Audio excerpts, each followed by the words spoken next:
खबर अयोध्या जनपद से, जहां रुदौली अंतर्गत ग्राम सभा नौगवाडीह में मां गोमती नदी के पावन तट पर स्थित प्रसिद्ध तपास्थली महापुरुष बाबा के स्थान पर चल रही 9 दिवसीय श्रीमद् भागवत कथा के अंतिम दिन शनिवार को विख्यात बाबा कोटवा धाम की पावन गद्दी भुलामऊ से पधारे कथा व्यास रमेश दास महाराज ने अपने मुखारबिंदों से भक्त सुदामा चरित्र एवं कृष्ण भगवान के परम धाम गमन की कथा का रसपान कराया।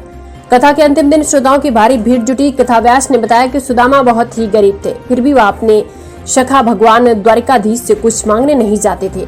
जगतपति श्री कृष्ण ने अपनी मित्रता का जिक्र उन्होंने कभी अपनी धर्मपत्नी से भी नहीं किया। सुदामा जी निष्काम भक्ति के प्रतीक है। उन्होंने बताया कि सुदामा से मिलने के बाद भगवान श्री कृष्ण के आंसू नहीं थम रहे थे। वह अपने बाल सखा की दीनहीन दशा देखकर व्याकुल हो गए थे। कथा के दौरान बाल कलाकारों द्वारा सुदामा जी की भव्य झांकी सजाई गई। बीच बीच में मधुर संगीतमय भजनों पर श्रोता झूमते रहे। कथा व्यास ने आगे कहा, श्रीमद् भागवत कथा सुनने से पुण्य की प्राप्ति होती है। भागवत कथा भक्त और भगवान की कथा है। कथा के अंत में भगवान के परम धाम गमन का मार्मिक वर्णन करते हुए कथा व्यास बताया कि बलराम ने पहले अपने धाम के लिए प्रस्थान किया, उसके बाद भगवान ने इस लोक को छोड़कर अपने धाम को गमन किया। उन्होंने भागवत कथा का महत्व बताते हुए कहा, कलयुग में यह सबसे पावन कथा है। इसके श्रवण मात्र से ही श्रद्धालुओं को पुण्य मिलता है।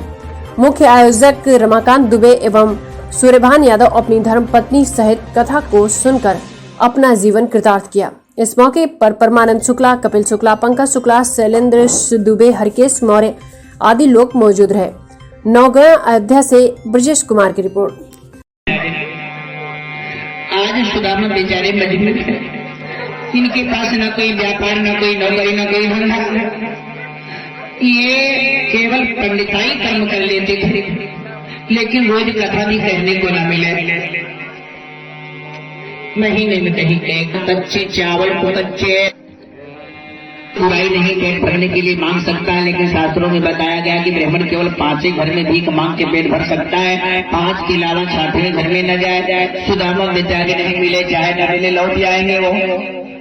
लेकिन किसी दिन का समय ऐसा हो जाए कि सुदामा 5 घर में भिक्षा मांगने जाए। आज भिक्षा के लिए निकले और एक घर आए तो अलग जगाया, माम भिक्षाम देवी। दासी निकली, आए के चरणों में प्रणाम किया, कहा बाबा तुम मेरे दरवाजे पर भिक्षा झंडा, एक छोटा सा लोटा, वो भी कई जगह से फूटा। ऐसी सुदामा की दिन दशा को देख करके दासी रोने लगी और रोने लगी, कहा बाबा तुम्हारी ये दशा।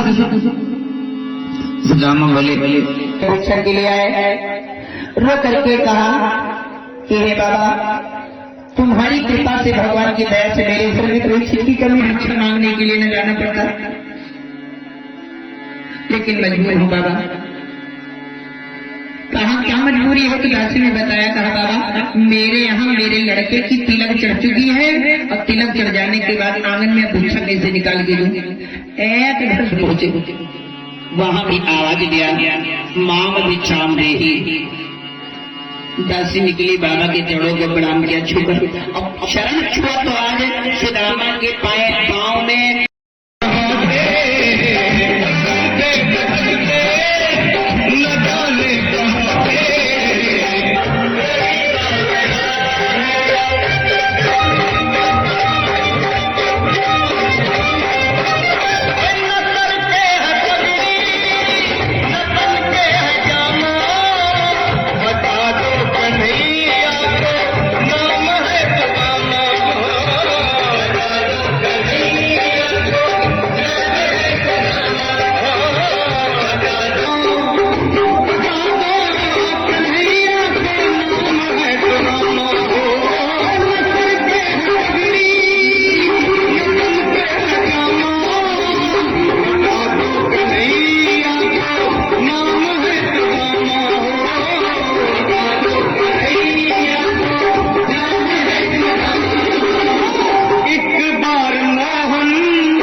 शाह की, जबरदस्त बाबा की, ब्रह्मदेव की, व्यास जी भगवान की, सुखदेव जी भगवान की, गोवर्धन भगवान की, महेश भगवान की, राम देवता की, स्थान देवता की,